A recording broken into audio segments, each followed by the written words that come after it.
আবারও বিশ্বকাপের আগে র্যাঙ্কিংয়ে শীর্ষস্থান হারালেন সাকিব আল হাসান।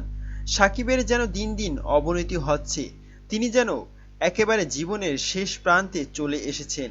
কোনো ফরম্যাটই এখন আর শীর্ষে নেই সাকিব আল হাসান। 3 ফরম্যাটে অলরাউন্ডারদের র্যাঙ্কিংয়ে শীর্ষস্থানটা যেন খুব পরিচিত হয়ে গিয়েছিল সাকিব আল হাসানের কাছে।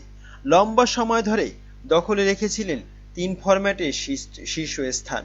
তবে এখন আর কোনো ফরম্যাটই নেই বিশ্বসেরা এই অলরাউন্ডার।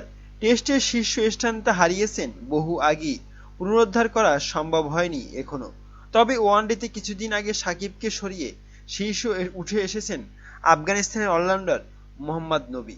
এখনো শীর্ষ রয়েছেন নবী, 2-এ আছেন সাকিব।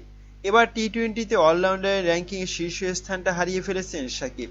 এতদিন ওয়াহিদ হাসারাঙ্গা সাথে যৌথভাবে শীর্ষ ছিলেন তিনি, তবে এবার 223 রেটিং নিয়ে সাকিব নেমে গেছেন 2 নম্বরে। অন্যদিকে 228 রেটিং পাওয়া হাসারাঙ্গা রয়েছেন শীর্ষে। তবে অলরাউন্ডারের র্যাঙ্কিংয়ে পরিবর্তন এসেছে আরও কয়েকটি। অস্ট্রেলিয়ার মার্কাস স্টোনিস 1 ধাপ এগিয়ে উঠেছেন 5ম স্থানে। অন্যদিকে 2 ধাপ উন্নতি করে ইংল্যান্ডের মঈন আলী এসেছেন 7ম স্থানে। 4 নম্বরে এগিয়ে 12 নম্বরে আছেন পাকিস্তানের ইমাদ ওয়াসিম। অন্যদিকে 5 ধাপ এগিয়ে রোমারিও শেফার্ড রয়েছেন 13তম স্থানে। বাংলাদেশিদের মধ্যে ব্যাটারদের র্যাঙ্কিং উন্নতি করেছেন তাওহিদ হৃদয়, 12 ধাপ এগিয়ে 60 নম্বরে রয়েছেন হৃদয়। ওপেনার তানজিম হাসান তামিম 34 ধাপ উন্নতি করে অবস্থান করছেন 84 নম্বরে।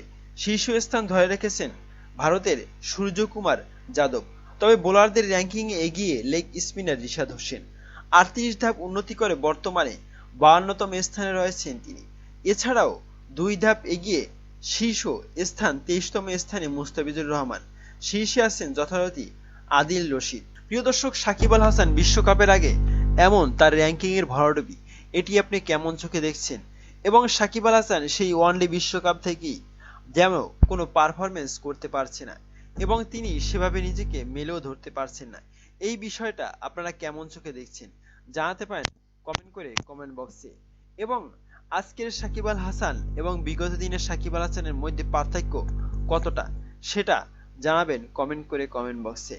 এবং এই সাকিবকে আমরা কি দেখতে চেয়েছি এবং চিরচেনা সেই অলরাউন্ডার সাকিব আল হাসানকে দেখতে চেয়েছি? কোন সাকিব আমাদের জন্য ভালো হবে, সেই সাকিবকেই আমরা ফিরে পেতে চাই।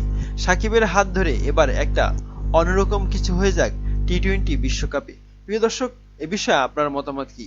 এবারের বিশ্বকাপ কে জয়লাভ করবে জানাতে পারেন কমেন্ট করে কমেন্ট বক্সে। ধন্যবাদ।